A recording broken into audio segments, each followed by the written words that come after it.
Hello, everyone. Welcome to the second match of the EVT Cup 2017 against Nomad Bros and Exodunks. I am Lysis. I'm here with Ithaca Hawk, and I'll go ahead and introduce you. The Exodunks team, they've gone ahead and pretty much close to the beacon, especially with the Baden kind of being closer than I expected.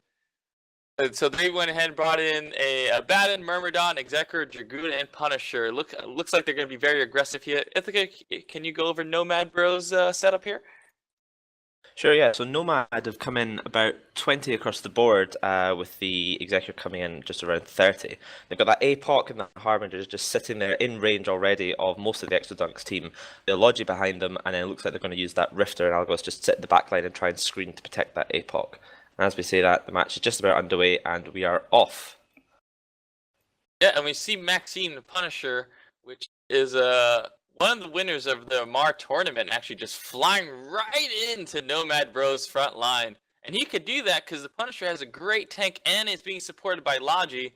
Looks like Exodunks is taking the aggressive stance here, while Nomad Bro is trying to hold their line.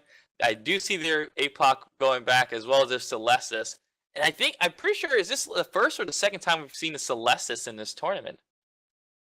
I think this might be the first time I've seen one today, but that Celestis could be a real game changer for the Exodunks team because they really want to get in on top to get that. So they want to sit far away with that Abaddon. Now they've brought it in pretty close, so maybe they're trying to counter that Celestis by just bringing it in on top of them. But that Abaddon, terrible tracking. As soon as you start giving any transversal to it, the damage just drops off. Oh yeah, and we just saw like a really good trade for Exodunks. They ended up losing a Destroyer, but Nomad actually lost their Harbinger, and that's a massive damage coming off their team. As well, they just lost another an Algos.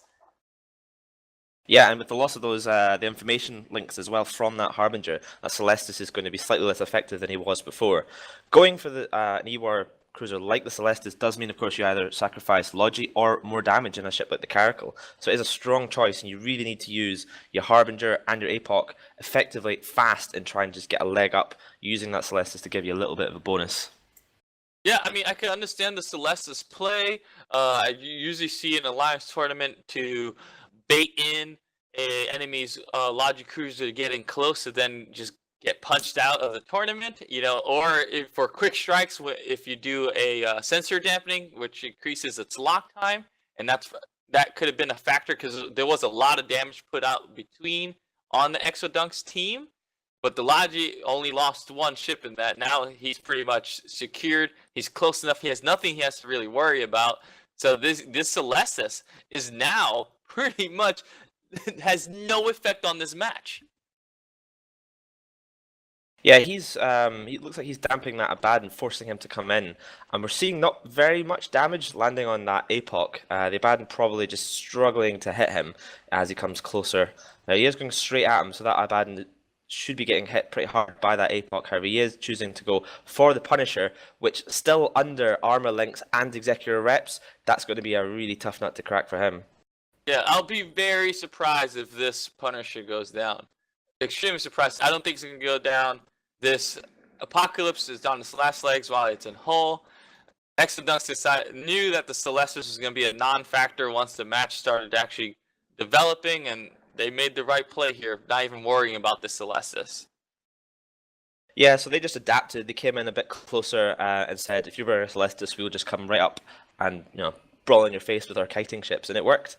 I mean, that Punisher is a great tackle ship. It's just got a sickening amount of EHD, especially with links and reps. So I think maybe going for that was a bad choice by the Nomad team. Yeah, like I said earlier in the match, how I question, I put out the statement that, the Abaddon's actually closer than expected, even the Logi's closer than expected. Well, they did that because of the Celestis. With the Celestis being picked, you're going to have to change your warpins. That's definitely a factor you have to worry about, because especially if it goes and does target range dampening. So that's why they decided to have pretty much most of their ships closer. They weren't all at beacon at 0, but normally you'll see a team bringing the Abaddon at 50 and their Logi at 50. This was not the case this time, because that Celestis is a factor early in the match. They pretty much, by changing their warpins, got rid of the Celestis being a factor. it did open a little bit of a door for the Nomad team. What I would have liked to see them do, seeing that Abaddon come in only 20 kilometers from the beacon, is just rush the Abaddon with their heavier ships and just sit up in a tight orbit and ignore it.